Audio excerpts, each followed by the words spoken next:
Hi Stampers, I'm Meg from Loven Stamps, and I have a project using the Quilt Builder framelit dies from the holiday catalog. They coordinate with Christmas Quilt stamp set, which is also used on this project, and this is one of the Stamps the Mail Club projects for this month. So I have a ton of tips for making this project so much easier than it could be. So watch, take your notes as you go, or grab your kit and make your project alongside me. But I learned a lot in putting this together, and I'm really looking forward to sharing those tips with you. So let's get stamping. So for this project, there is a ton of die cutting done for you. It is all in this packet here. Don't lose any of these pieces because you're going to need them. But let me tell you about where the pieces came from. So these are the Quilt Builder framelits, and this piece here cuts like this. So you can use this piece just on its own, but if you want it to be cut out, you add the framelit that goes around it and you cut that. So to make all the pieces in your kit, I did this 5 times. So I have one full set of the crumb cake, one full set of Peekaboo Peach, one full set of Daffodil Delight, one full set of Calypso Coral, and one full set of Pear Pizzazz. Okay, so 5 times, and those are all in your packet. The next pieces that were cut out were the pieces here, and those were cut with the patterned pumpkins thinlits, and that is this piece right here from the holiday catalog. I love these guys. They're so festive, and this cute little embellishment on the champagne paper came from patterned pumpkins also. So the leaves here, they're not die cut, they're punched with a leaf punch. That is also a great one from the holiday catalog. So after you've dumped these all out on the table, my suggestion is to go ahead and separate them so you know you have everything kind of organized. So I'm going to put my pieces over here that are going to go with our embellishment, the leaf punches and so forth, our little banner piece, and our label punch. And then I'm going to go ahead and pull out my frames so that they are set aside. You want to be kind of gentle with these. So then you have all of the pieces here, and I'm not going to bore you with my video, but go ahead and separate them so into the colors, and then once you get into each color, go ahead and separate them into piles of the different shapes. Okay, and these are essentially the same, but they have just the bevel is a little bit different on them. So at the edges, since the die cut pushes the cardstock down a little bit, you can kind of see that these are a matched pair. So I would put them in 2 separate piles. If you can't tell the difference, don't worry about it. Just go ahead and separate all of your pieces so that you have what you need, and then I will show you the next step. So we have our pieces set. The next thing, I have these layers. The smallest one that our pieces are going to go directly on is the Peekaboo Peach, so I'm going to set this here. And this is the multi-purpose adhesive sheet. It would drive me insane to attach every one of these pieces individually, so this is a game changer. And what you want to do is just find an edge to peel. There we go. And just watch which side the adhesive sticks to. For me, it usually sticks to this white background. And you want to touch it as little as possible because the adhesive is super thin and it will come off on your fingers instead of staying on the paper if you give it the chance. So this is cut just a tiny bit smaller than where our frames are going to go. And I'm just going to take a clear block and make sure I press this down all the way so we get good adherence. Adherence, is that a word? Good adherence of our paper. And then this is just going to get peeled back. And you can see there that the adhesive gets left behind. All right. So the next thing I'm going to do, because I can't wait to use this stuff, is I'm going to slide this way.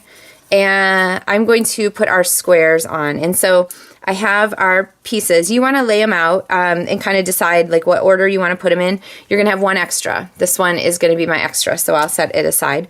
And you only get really one shot at putting these onto the adhesive sheet. So what I'm going to do is I'm going to kind of butt these up against each other because they're exactly adjacent. And I'm going to kind of look at the edge where the pieces run around and see, I'm just going to tap it once in the center for each of these, all right? And you see how I've got the frame kind of equal on the sides and the top and the bottom? The cardstock is cut to fit pretty much exactly. So if I've got that right, they should go pretty much where I need them to be. And then I'm going to match up the inside corner here. And again, I just tap in the middle of that square to adhere it just sort of gently and for a second. In case I need to move it, then I can move it. I'm going to press in the corner here to get that locked down, and then out here in the center again to get that set. So now I can look around the edge and say, yep, that's pretty much where I want it, and get those set. Okay, so then once you get those all set where you want them, then you can just go and sort of gently press down. When I press down, I kind of use a rolling motion like this. You want to keep your fingers off the adhesive as much as possible. You'll be able to press it down harder later, so just go ahead and tap it in a few places. But if you roll your finger across, then it'll release from the adhesive a little bit better and you're not just pulling up. All right, now the next part is super important. You don't want to get done at the end. And I tell you, I made some samples of this and I got to the end and like, I didn't put that where I wanted it. You want to take the time to lay out all your pieces before you go ahead and stick any down. So here's what I'm going to do. All right, I have these 4 quadrants set, and I'm going to lay the pieces next to them as I want them to go. So I'm going to pick, let's see, one from each category to go in. So the frame is Pear Pizzazz here. So I've got Peekaboo Peach.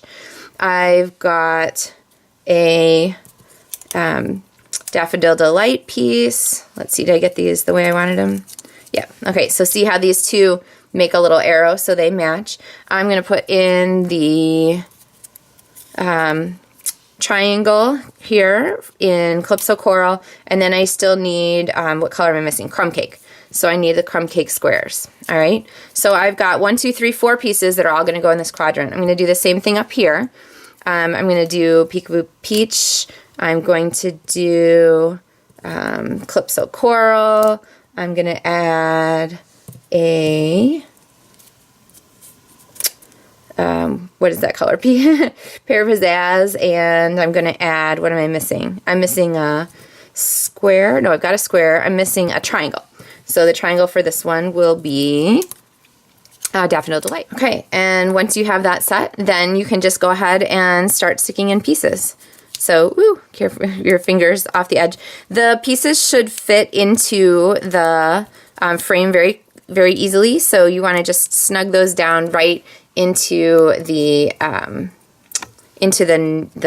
outline that's cut. And then with these pieces, you're going to want to watch and make sure you're putting them in the right side. Although, since we're not using designer series paper, you could always flip them over and put them on the other. If you're using a pattern paper that's printed on one side and different on the other, you'll want to be very careful to make sure that you are doing exactly the right direction for each of these. Like this one, I think, is mixed up with one of the others. There we go. Yep. Okay. So, and then as you go along, you will be building your quilt. Okay. All right, so we've got that all put together, and then when you get done, just flip it over. You can do it on the back side, use a block or something to make sure everything is really nicely adhered.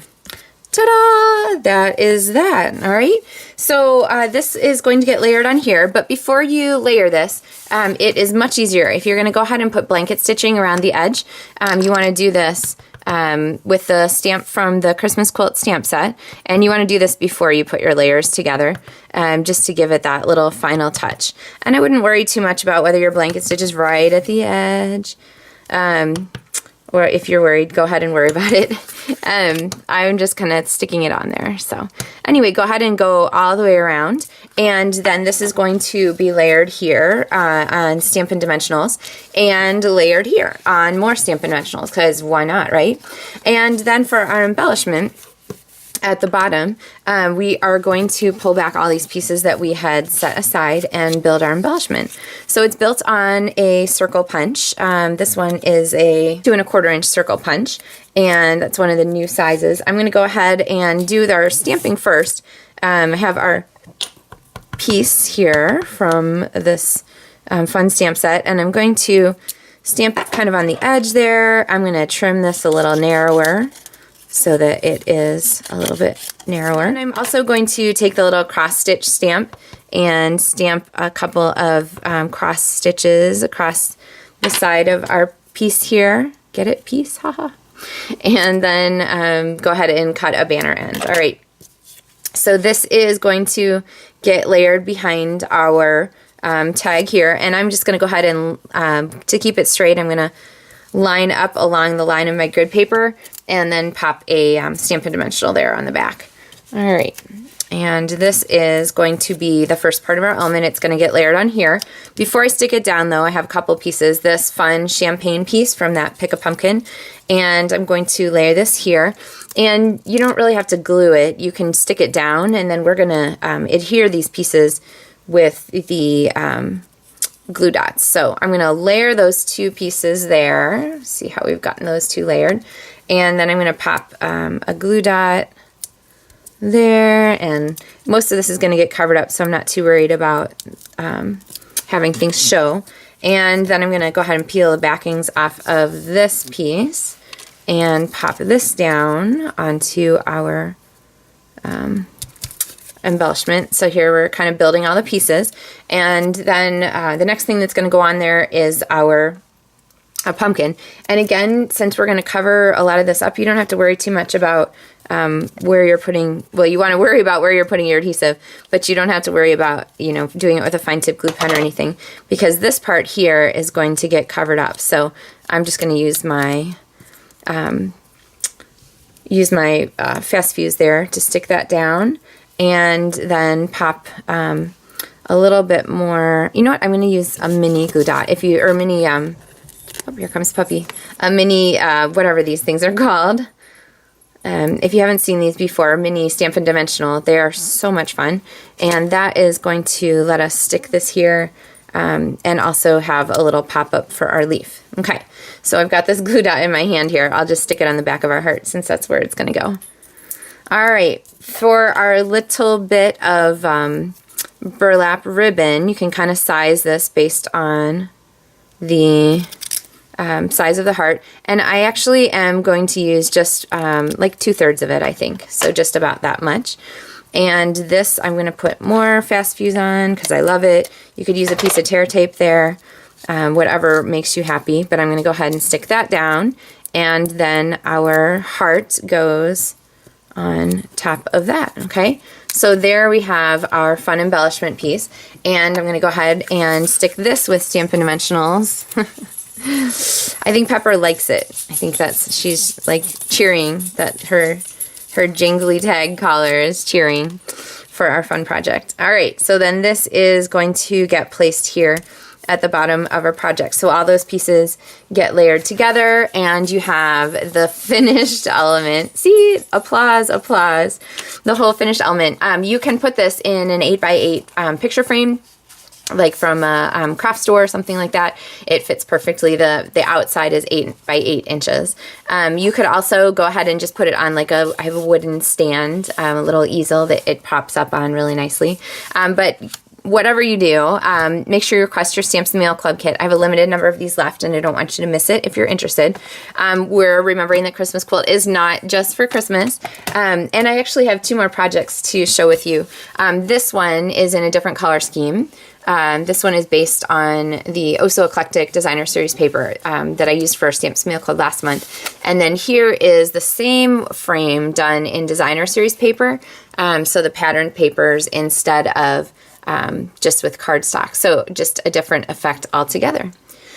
All right, well, happy stamping. I look forward to sharing more projects with you soon, and thank you so much for watching.